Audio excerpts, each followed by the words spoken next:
this is Winnet. Today I'm setting up a premium wedding backdrop using a mix of premium fabrics.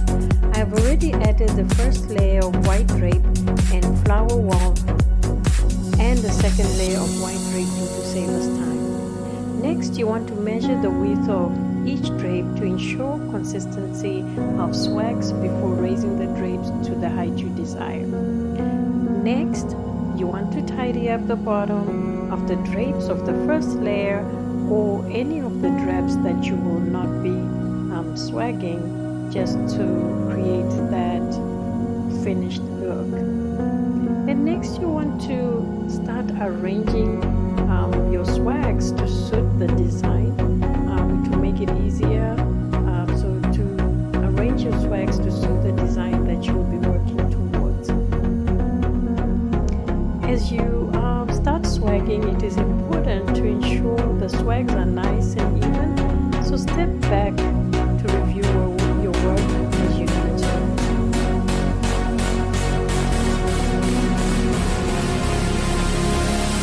As you create your swags, take the time to adjust and straighten the fabric that may be out of place.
Next, you want to go back and tidy up your pleats on your swags and even at the bottom puddles. Just for the last time, make sure your puddles at the bottom are tidy and you are able to perfect all those pleats that are coming down from your swags.